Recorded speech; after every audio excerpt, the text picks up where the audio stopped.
Recording in progress. All right, so for number one, that should be pretty easy. That's just x minus 9, x plus 2. So you just want to be comfortable with factoring because we're going to be doing a lot of that throughout this unit. Number two is p minus 7, p plus 2. Then 3 and 4, there's no 3 and 4, so I guess we're skipped. For 5 and 6, let me come back to 5. That's a little much. 6, just factor out k. That's the best you can do, 7k plus 9. For 9, what you could do is this. I'll multiply the first and last coefficient, so negative 90. And I'll put the middle coefficient. You find two numbers that multiply to negative 9, add to negative 1, that'd be negative 10 and 9. And you might remember doing this. I think some of you guys have had CPM if you went to the middle school here. You guys did like a box with factoring. I usually put the first term here. You guys remember that? Okay, cool. Then you put the split terms here, negative 10p and 9p, and that's a squared, by the way. Sorry about that. So you find two numbers that multiply to 5p squared. That'd be 5p and p. So I'll do it like this because along the first column I can take out 5p, along the first row I can take out p. Therefore, this has to be negative 2, and this has to be 9. And I think it's all good. 5p plus 9, p minus 2. We're good at that one? That's good? Okay. Then for 10, actually, let me do 5. 5. Negative 140 and negative 31. Negative 35 and 4. There we go. So again, do another box for that one. And that should be, let's see here, 7x squared, negative 20, negative 35x, and 4x. You have x, 7x, negative 5, and 4. X minus 5, and 7x plus 4. Okay, and then lastly, 10. Let me switch colors for a bit of contrast. Okay, first off, is there anything common among all three terms? What's common among all three? Yeah, n squared. Just makes our lives a little easier. So it becomes 7n squared plus 4n minus 20, I think. Yeah. So you have negative 140 and 4, that'd be negative 14, negative 10. And then, okay, so it's a lot of work here. Let's see here. So I appreciate your persistence. We got this homework. Negative 20 and 7n squared. You guys are comfortable with doing with the box? Does that make sense to you guys? Yeah, okay. That's kind of the trend. That's how they teach in middle school. So that's going to be 7n and n. That's going to be negative 10 and 2. Yeah, should be. n plus 2, 7n minus 10, and there you go. So those are the answers to that one. Let me save a screenshot so I don't have to do this again for the class. Okay, great, sweet. All right. And then for this stuff here, it's basically just 7, 8, 9, 10, 11, 12. So I'm going to show you the answers and then, of course, go through the questions. So for number 7, that's just a learning log. It's up to you what you want to say, like what you've learned about what we did about graph polynomial functions. So kind of up to you, it's kind of open-ended how you want to say that. For 8, 8.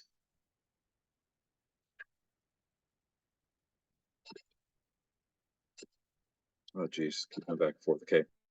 They're asking me to graph these. Sorry, make a table from negative 2 to 2 and draw a graph. Yes, okay. And the parent functions for these equations, I think it'll just be x cubed or x4. I can't remember. So let's see here. Look at the answers.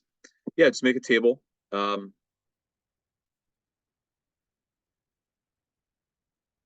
the parent function is x cubed. There's a table there. X4, table there. X cubed, table there. That's all. And then for number 8, 9, you're asked to state which ones are polynomial equations. To be a polynomial equation, the exponent has to be a whole number. If the exponent's a variable, or you have a square root, or if it's a fraction, x is in the bottom of a fraction, no good. So F and D are no good, as well as C, A, B, E are good. Those are good. And that's what you have to say. The exponent of the has to be a whole number, and x is your base. For 810, describe the possible number of intersections for each of the following pairs of graphs. So two different lines could touch once or never touch, or be the same, touch everywhere. A line and parabola could touch twice, once, or never. Two different parabolas could touch twice, once, or never. Unless one of the parabolas sideways, it could touch 4 times. I'm not sure if anyone said that. Parabola and circle could touch 4 times, 3 times, twice, once, or never. And so those are all the possibilities. Yeah, and if the circle and parabola touch once or 3 times, it means that one of the points on the parabola actually sits on the circle, so it's tangent. Yeah, for C, I can see why it's 4 or 3, because you can have a sideways parabola. That one, I didn't. Yeah, didn't know if you guys thought that. 811. That's easy, just substitute and solve. That should be not so bad. X squared minus 5 equals x plus 1. Move everything to one side. Factor it. You should get 2 and negative 3, I think. Let's see here. Sorry, negative 2 and 3. And then find the y coordinates to go with them. And find for 812. That's just old stuff. Make sure you guys remember inverse functions. I think we did that this term. I don't remember. But a table can be used to find inverse functions. So you have f of x equals all that junk. So what do you do to so what's basically happening? X is subtracted by 1, you root it, multiply 2, add 3. So you reverse. And also you do the opposite operation. So in this case, we subtract 3, then divide 2, then square, and then add 1. So you go in the opposite order and do the opposite of each operation. And that's pretty much it, I think. Oh, they give you the example there, sorry. So you had to do it for part A. Okay, there we go. So g of x is there. So the inverse again, you just reverse everything. So add 1, multiply 3, root, then subtract 1. Then write the equations, which actually we could do for inverse f and inverse g. Not so bad, right? Okay, there you go. Very simple. Okay, all's good? We're good? Okay, that was pretty lengthy, but I want to make sure I was thorough with that. So let's go through the homework now. Sorry, the notes. So our plan is to go through each of these. Kind of just give you a better idea of what's going on with polynomial functions, how the graphs will look. So take good notes. And then the homework will be at the end. There'll be more factoring practice. And there's also some CPM stuff. I'll try and make a document for that after I finish these notes today. So you guys have that access as well. And then, of course, this will be due Wednesday afternoon. So let's talk about this here. Someone can help me read this part. Hunter, can you read 827, please?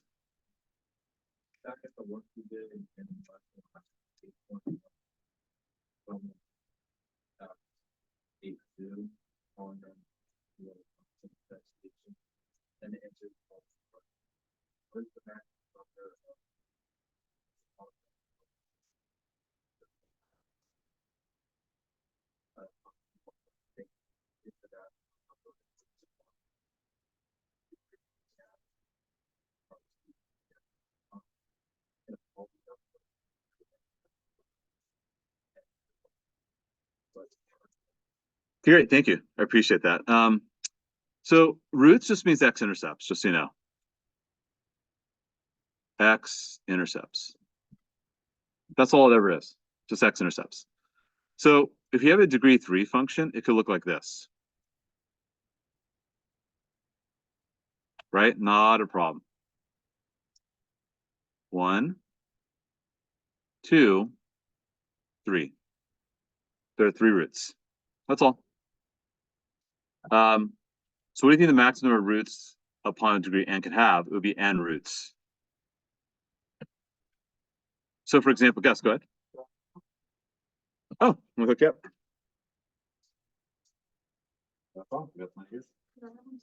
Okay, were you guys not here? Oh, okay. They aren't there. You were not here. I know that. This camera by forgotten some people. Okay. No problem. Okay. So yeah, it could be n roots. So for example, if you have like y equals x to the 4 plus dot dot dot, the graph could look like this.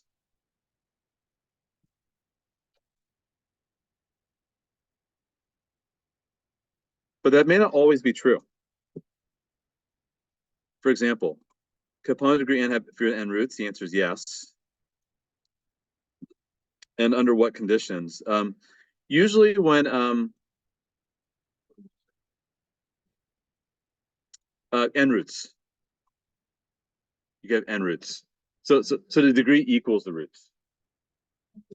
That's the maximum it could have. So like, hold on, now I'm confused what I was going to do for part C. But yeah, when a factor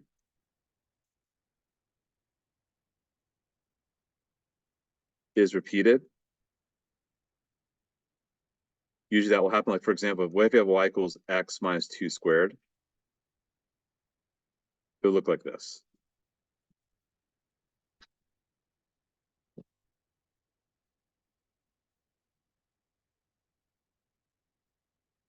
So that has just one root. Touch just once. Yeah, Gus, go. N roots. X to the 4 plus dot dot dot. I just was making it up. It could look like that. So it's not a guarantee. So not a guarantee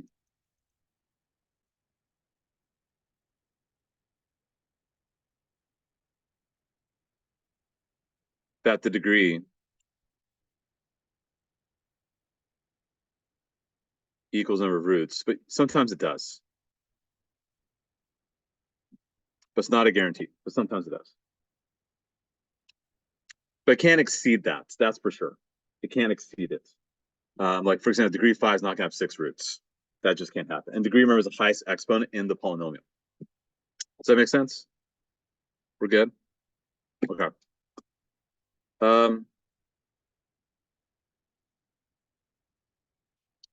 Now here, they're asking that for each polynomial function shown below, state the minimum degree its equation could have. So remember, the number of the max degree, sorry, the max number of turning points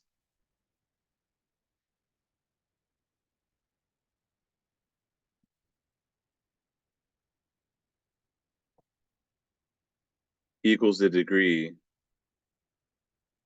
minus 1. So that would then also be the minimum degree as well. Even though it could be a higher degree if we want it to be. So how many turning points do you see here? 2. So that means that degree could be 3. It could also be a higher degree. That's possible as well. But the maximum of turning points equals degree minus 1. So that's just kind of the reverse of the degree part. How many turning points does this have? Just 1, right?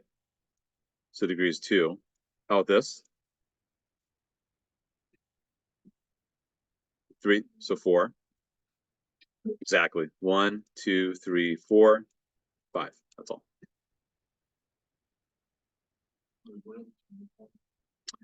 It's like a roller coaster. Think about that. You're on a roller coaster. You hit a high and a low. Highs and lows. Or peaks or valleys. Nothing like that. 3. Because you have 2 turning points, so degree could be 3. It could also be higher too.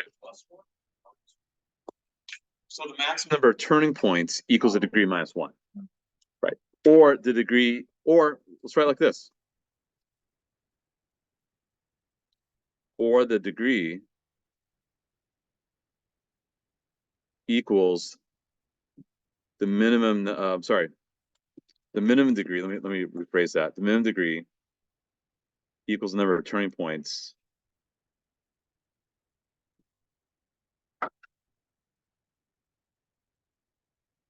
plus 1. That could be a 2. So 828 part A. Which of the graphs above show that the x values get very large, the y values continue to get larger and larger. Definitely I, and definitely 3. Or sorry, 1 and 3. Because see, like this keeps getting bigger as x gets bigger, and it's likewise here. Y keeps getting bigger when x keeps getting bigger. All right. How do you describe the other graphs for very large x values? They get more negative.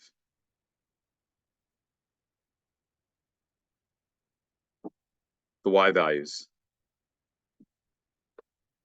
Let me type that up. It's not confusing. The y values get more negative or lower in value. That makes sense.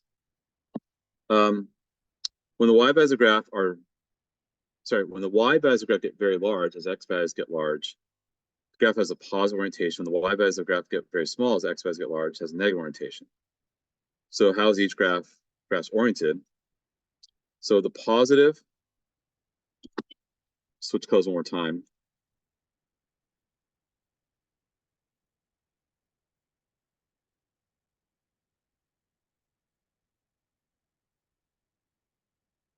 Are 1 and 3. And a negative orientation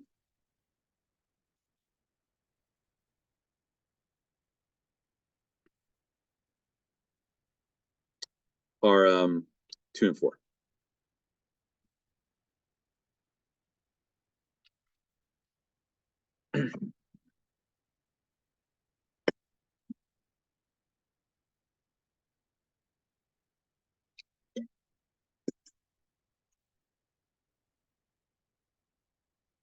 Okay, we're cool? Good? All right.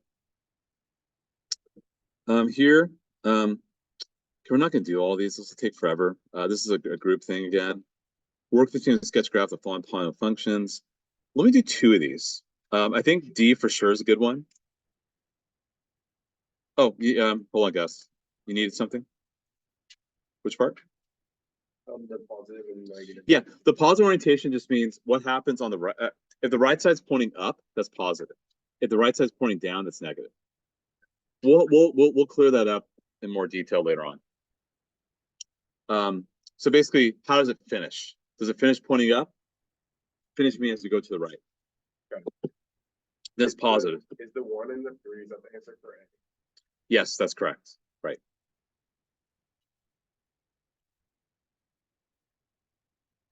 Okay, thank you. No problem. Okay.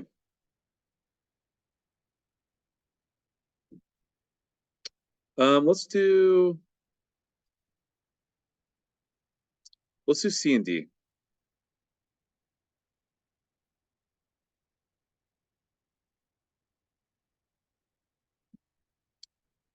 We should have how those turn out.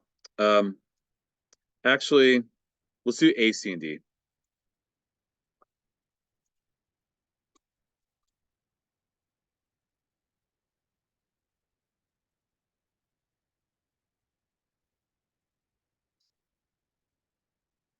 Oh, let's do C.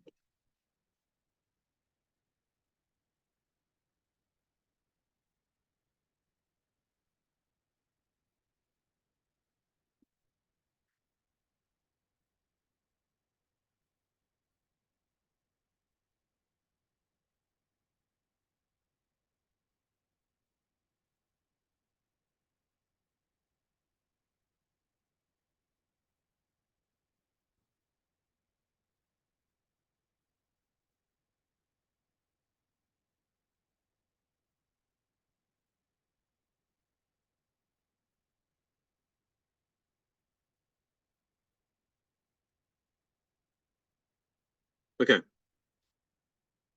So what did I do so far? I found the x-intercept, but how did I get negative 10, negative 7, 12? What do you guys think? Yeah, exactly. Solve for x in each case. So I'm replacing y with 0 and so on for x in each case. That's how I do it. So like if I were to replace P of X, R of X, W of X, those are all Y values. This is like Y, Y, Y. So if we set this equal to 0, one of these has to be 0 for that to work, right? So negative 10, negative 7, or 12.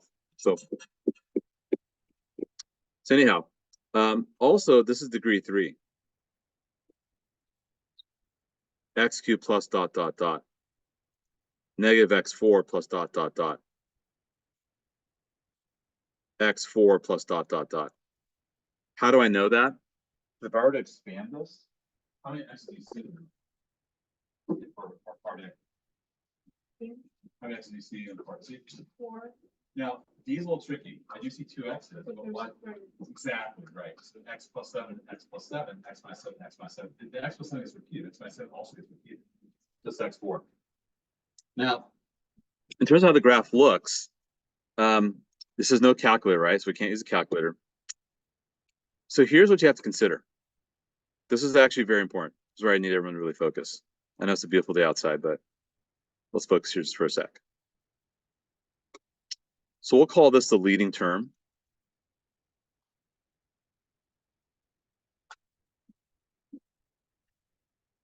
Where n is the degree. And what does the degree mean again, guys? The highest what? Highest what in the problem? The highest. What's the degree, guys? Okay, it's probably my fault. I didn't probably explain it very well. Okay. When I say degree, you guys gotta give me the answer within like 1 second. Can't hesitate. Okay, that's my fault. I should have been more clear about last week. The highest exponent. The degree of the function is the highest exponent you see when it's all expanded. Highest exponent when it's all expanded. So if I were to expand this, right, what's my highest exponent? X cubed. If I were to expand this, what's my highest exponent? 4. If I were to expand this, what's my highest exponent? 4. A is what we call the leading coefficient.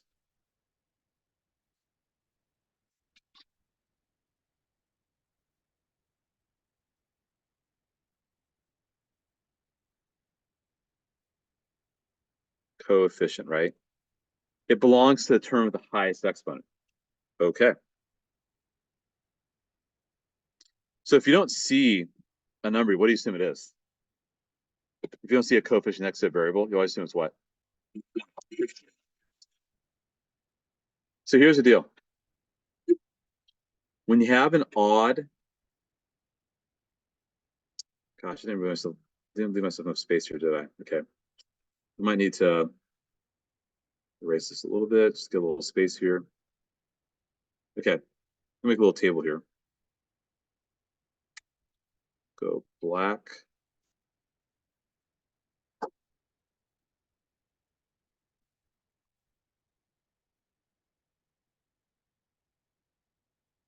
I'll call them arrows. Okay, this is very, very important.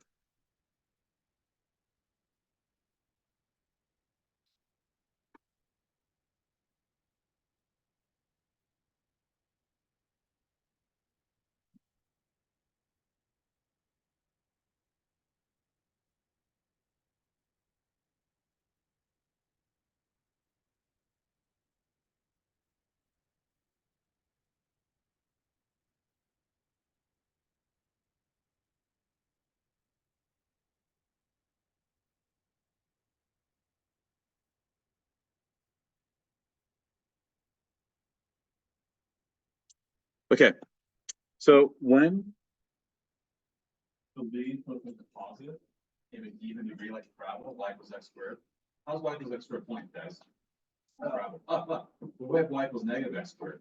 Yeah, does that make sense? You have an even degree, positive, negative, down. This one's a little tricky, but think y equals x actually. What's y equals x like? That's just a line, right? What's the exponent for x? We don't see an exponent. Is that odd? Yeah. Okay, so if you have a positive coefficient, that's like a positive slope. It's like this, right? I know you gotta look at my hands, but like it's going that way, right?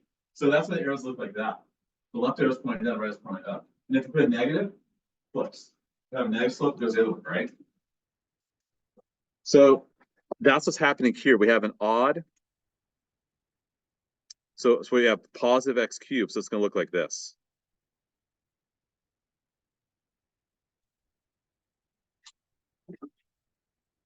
See how the arrows go in opposite directions? Because you have an odd degree, but positive coefficient. Let's look at C. Okay, for C, what's your degree? It's even, right? For part C. And what's the leading coefficient? So down, down.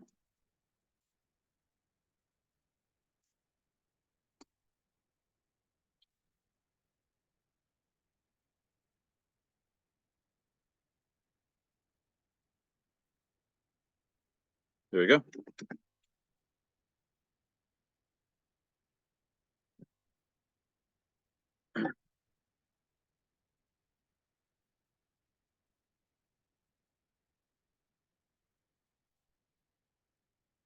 And lastly, for part D,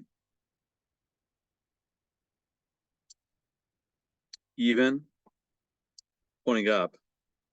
But it's weird because I'm tempted. Let me ask this question. What's the y-intercept for this? How'd you get the y-intercept here? What would you do? How do you get y-intercepts, guys? What do you do? Plug in 0 for x, right? If you work that out, is it positive or negative? Here, I'll plug in right here. What's 7 squared? And how about if you square -7? Multiply 49 together, you get 2401. So your y-intercept has to be somewhere up here. So it's weird because the arrows are pointing up, but I can't do that because now I have more x-intercepts. I have 2 x-intercepts, -7 and 7. So you guys think? What's going to happen when we hit -7? It's going to bounce. And bounce again. It bounces twice. So whenever you have an even factor,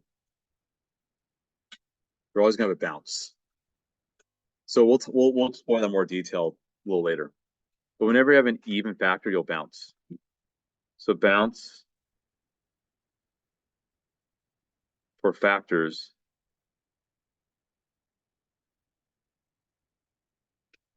with even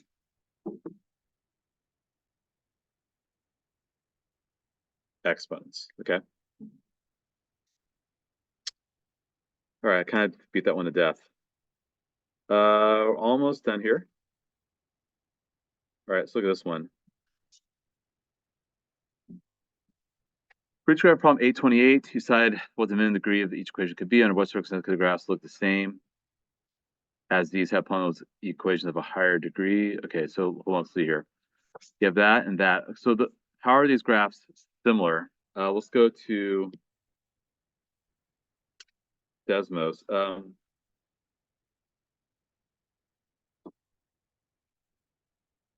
Graph 2 from the previous problem. What type are they talking about? What previous problem? Oh, right here. Okay. It's out of order a little bit. Okay, not a big deal. So how are they similar? They have the same x-intercept. I'm going to graph these in just a sec. In Desmos for you guys.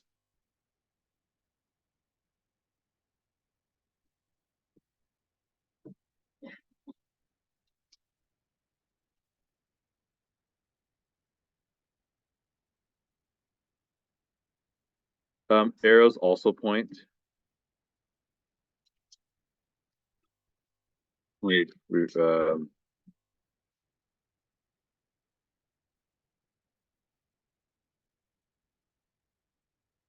the same direction, Davis. Need your focus, please. Thank you. I know you're looking at something else. That's not, what I'm doing is not that hilarious. Okay. Arrows also point in the same direction. So let's see here. Let's go to Desmos.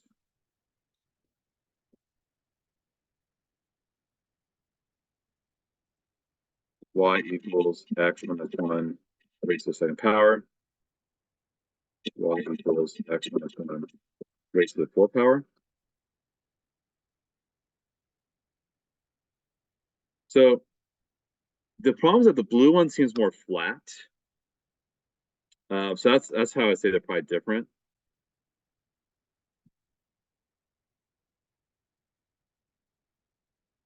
Geez, hold on.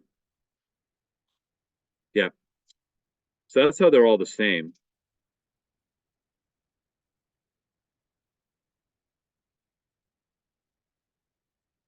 How are they all different?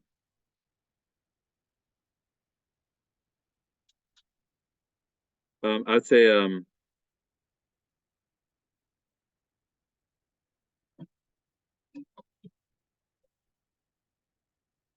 looks more flat. So could the equation of graph 2 from the previous problem have degree 4? The answer is yes, it can.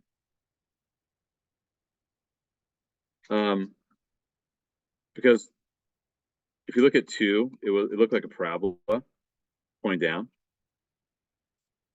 So the answer is yes. There we go. I'm going to change colors. Actually, we'll stick with blue.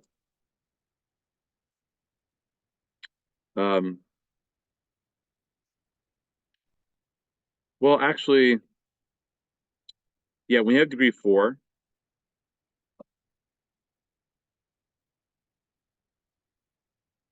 arrows go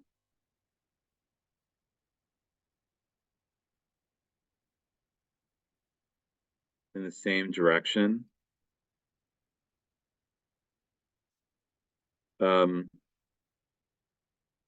For even degree.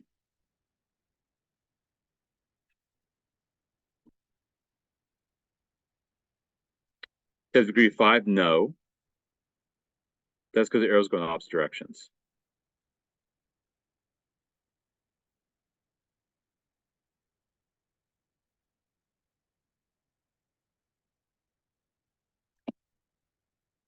Because remember, in graph 2,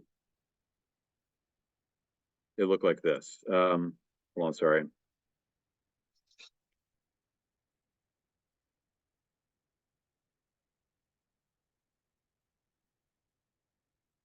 Okay.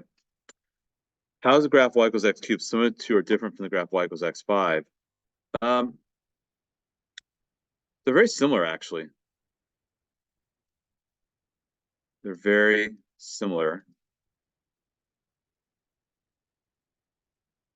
Y equals x cubed is going to look like this.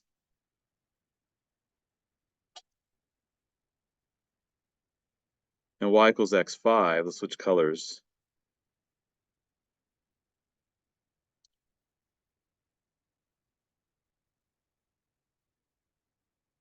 This can be steeper. As it should be because of higher exponents. X of fifth is steeper. And just show you really quickly, x3, x to the fifth. See how x to the fifth looks a little steeper? Not that much more, but it does, right? The blue curve does look a little steeper. Where I go? Okay.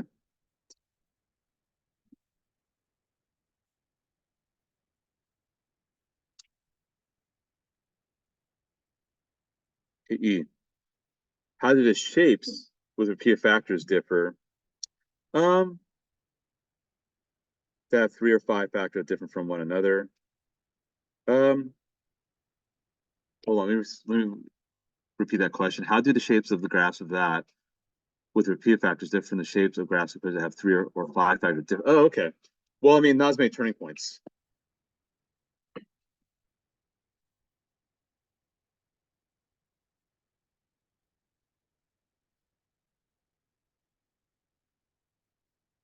Not as many turning points, okay?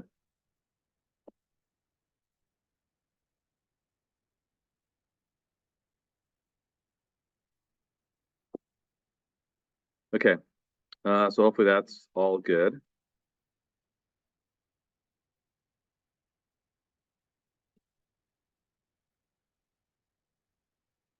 Okay, and then lastly, for this one here, and we're all done. In the first example, upon investigation, blah, blah, blah, x plus 5 to the raised second power as a factor, the squared factor is a double root. What effect does it have on the graph? It bounces. Always try to have an even exponent.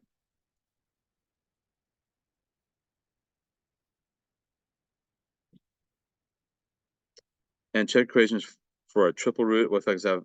I mean, it crosses. And usually looks a bit more flat.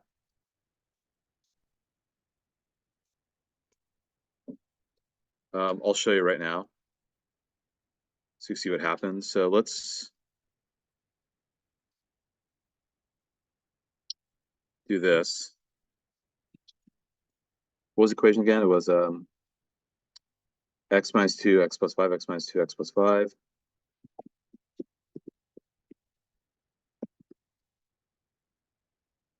Let me turn off the other one.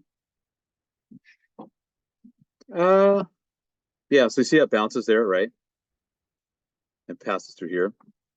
If I change that to a 3, see how it kind of looks more flat? It kind of flattens out over there where it passes. So that's usually what happens. If I change that to a 4, see it bounces again. But 5, see if it gets even flatter. Bounce, even flatter. Bounce, even flatter. Or if I do like 15, really flat. 21, really flat. Like 101. So anyway, you get the idea. That's what's happening there. So these are some observations are good to take note of.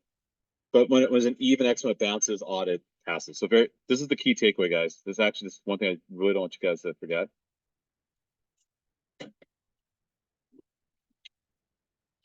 The key takeaway.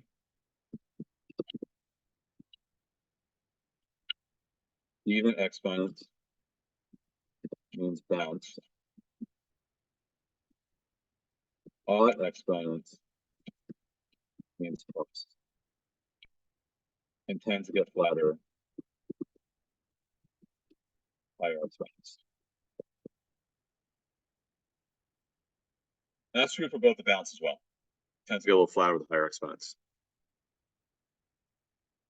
Okay. I think that about covers it. Homework is factoring on the next page, as well as some CPM problems, which I'll actually make a spreadsheet. I'll make a PDF of it. I'll take some screenshots. Yeah. So you guys can get a head start. It's quite a bit of homework. So I think we kind of deliberately gave a little more homework because we do have longer periods. So just give you a little bit of a push with some of these problems, just so you know how to handle these. You'll need to do factor by grouping here. You guys should know this from 2 years ago and last year, but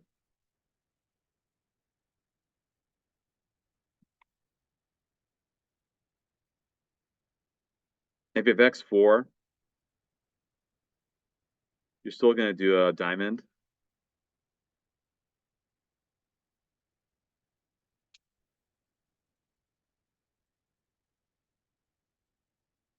What kind of tee is up for you guys?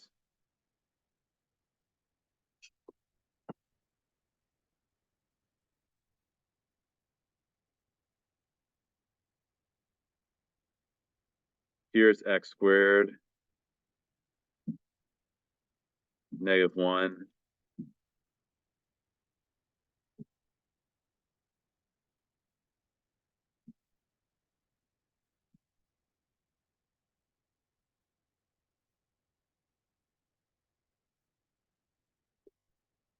And here, so I'm doing the first two for you guys. You're welcome. Okay, x squared, -5 and 3.